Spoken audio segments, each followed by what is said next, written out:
Welcome to the Occult London Podcast. This is a new podcast dedicated to exploring magic, mysticism and Kabbalah, as well as other topics. If you like the podcast, please write a review and rate us on iTunes or whatever platform you listen to this on, as it will really help us to get this message out there. Also, be sure to visit our website at occultlondon.co.uk. Thank you. In today's episode, we'll be continuing our discussion on the different signs of the Zodiac with an examination of the sign of Leo, which is represented by the lion, the king of the beasts. Leo is one of the most ancient of the signs and very important when it marked the solstice during the period of 4000 to 1850 BC. Some key dates relevant to Leo. So the astronomical solar conjunction is August the 10th to September the 15th. The Rashi's sidereal, August the 17th to September the 16th. And then the tropical calendar, July the 23rd to August the 23rd. It's the house of the sun, it's the element of fire, and this is a sign very much focused on ambition, on authority, fame, determination. The colours, obviously it's associated with the sun, is gold, yellow, orange, saffron, and incense that would work well with Leo would be things like, you know, very strong, kind of pungent, solar type scent. So things, frankincense would be a good one. Benzoin, olibanum as well. The angel of Leo is Hercules, who is an angel that kind of looks after sort of big boldness, bravery, and expansion.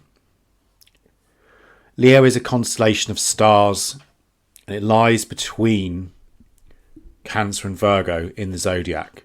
And depending on where you are on Earth, you'll see the constellations at different times of the year. So Leo can be seen in the spring in the Northern Hemisphere and fall in the Southern Hemisphere. It's got several different features. The brightest star in it is Regulus, which is one of the brightest stars in the whole sky. Also, every year in November, a stream of meteors appears for one day in the night sky that appear to come from the area of Leo, which are known as the Leonids. Although the origin of the connection with the lion symbolism can't really be ascertained 100%, legend suggests that it would have been during the time of Leo that rain and melting snow in the mountains of parts of Africa would have sent huge volumes of water down the River Nile, which would then hit Egypt around June, causing inundation and flooding of the plains around the river. And it's thought that possibly during this time the lions from the desert would come out to drink from the river, and so the legend was born, and the hottest time of the year was associated with the lion and the sun. The connection with the sun and lions is very close to the Egyptian goddess Sekhmet as well, who is a lion-headed goddess of war who was meant to have been responsible for crops failing in famine. And Sekhmet was very important in ancient Egypt. She was a very warlike goddess with the head of a lion. And if the crops failed, that it was believed that the goddess Sekhmet was displeased with the people of Egypt. But she also had two sides to her, much like a lion. So she's calm and royal and dignified in some stories and tales. But when she's angry, she transforms into the Eye of Ra, the sun, and becomes this extremely fierce war goddess, breathing fire and, really radiating out that heat of the desert and that destruction. If you read some of the magical texts of the period, Sekhmet is very much characterized as a warlike entity. For example, from the Demotic magical papyrus of London, it is described as Sekhmet, the Great One, she who grasps every impious man, for annihilate him utterly. She is the pupil of the sun in the Ujat eye. On the subject of lions, some experts have also suggested that the Great Sphinx represents the body of Leo and the head of Virgo, because the sun passed through both of these signs when the Nile was in flood.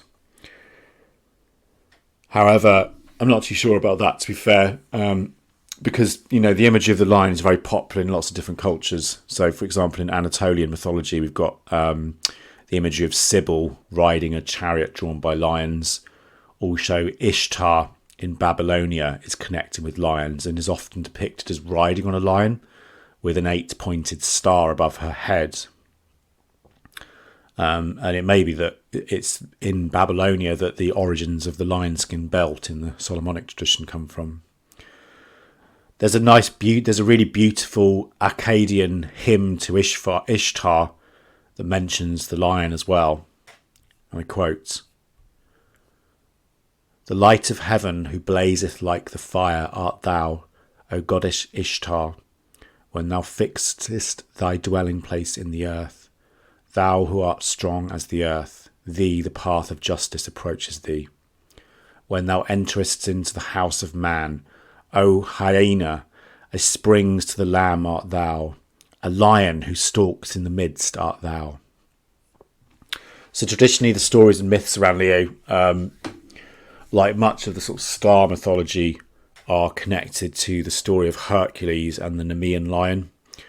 Basically, this story goes that Hercules was the son of the king of the gods Jupiter and mortal woman Alcmena, and Jupiter's wife Juno is quite angry and jealous of Jupiter's numerous love affairs, and so doesn't like Hercules. And she often is kind of trying to cause trouble in his life. When Hercules is 12, when Hercules grows up, he's told he must undertake 12 heroic, desperate undertakings, which are known as the 12 labours of Hercules. And the first labour, or the first task, was to go to the valley of Nemean and there kill the savage and fearless Nemean lion that was terrorising the community. And this is described by Hesiod in his Theogony as follows. "The Nemean lion, whom Hera, the queenly wife of Zeus, trained up and settled among the hills of Nemean, to be a plague to mankind. There he preyed upon the tribes of the indwelling people, and was as a king over Tritos and Epessas and Nemean. Nevertheless, the force of strong Hercules subdued him." This lion was meant to have magical properties because its skin was meant to not be able to be hurt by any weapons. So stone, iron, bronze bounced off his pelt, and Hercules is meant to have tried to kill the lion with arrows, but they again didn't work. They were bouncing off. Finally, Hercules wrestles the lion barehanded, and the story goes that because he had such great strength, he managed to get a grip around the lion's neck and strangle him to death. And in the process, the lion bites off Hercules' finger, which, is not too bad a wound considering you're fighting a lion with your bare hands. And after that, he's meant to have created a pelt from the skin. And from the skin, also he made a breastplate, and from the jaw, he makes a helmet. And the armour is basically what he wears for the rest of his labours. So it's got these magical properties. The constellation of Leo is said to commemorate really this battle, this combat between Hercules and that beast. Other aspects that are worth mentioning with regards to Leo is that the form has changed over time with different cultures. The stars of the constellation form a shape that looks a little bit like a sickle or a curved sword or a sabre. So in some cultures it's been known as gismes or curved weapon. Also in medieval Europe, the sickle would have just risen just before dawn at the time to bring in the harvest. So again, they had this kind of connection with that as well. The sign of Leo is also meant to rule over the countries of Armenia, Bithynia, Cappadocia, Macedon and Phrygia. And Leo is also the tribal sign of Judah, given to him by his father Jacob. And I quote from Genesis, Judah is a lion's whelp. From the prey, my son, you've gone up. He stooped down, he couched as a lion, and as a lioness, who dares rouse him up. Because of its royal connections, the lion has also been used in lots of different royal images and as a sign of power, bravery, authority. And it's probably for this reason that the lion's belt is known as being very important in some of the grimoire magical traditions as being a tool by which to command spirits. And this is obviously something that, you wouldn't try and get hold of now because it's illegal. But I'm just talking about this from a historical point of view. And this is something that Stephen Skinner's talked about as well in his book Magical Techniques and Implements Present in Greco-Egyptian Magical Papyri. And he writes the following: "This practice originally related to Sekhmet, but later it may simply have become part of the dress of the magician, designed to cower the spirits. The thinking being that any man who had mastered a lion, as he was wearing its skin, must truly be powerful, and so the belt of the lion skin would be like wearing a badge of courage. So it's likely that the lion, as a symbol of solar power, but it's also, physically dominant.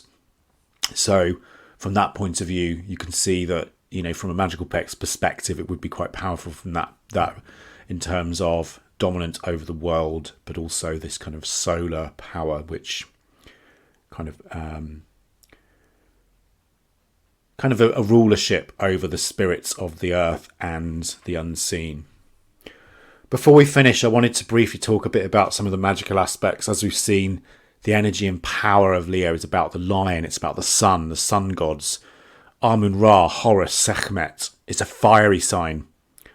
When the sun is in the sign of Leo, also we're in the middle of summer. So, the seeds that we laboured to plant in the coldness of winter are now bearing fruit, and the long hot days are inviting us to chill out, have a drink and enjoy life. This is a real kind of solar energy. The energy of the lion and Leo can therefore be really good to sort of boost creative projects, build confidence, build your personal brand, and also kind of create, significant connections with your higher self. It must be remembered that the higher self in the Kabbalah sits within Tiferet. So we're looking up from Malkut through the mirror of Yesod towards Tiferet. Also, it's important, this is a fiery sign, so it's very much connected with willpower, with action, with drive, so it can be utilised in that way. And a really great, significant, interesting point about the lion, it's about uniting our inner world and our outer world as well, where we find balance and authority over all aspects of our kingdom. We literally become ruler, enthroned, crowned.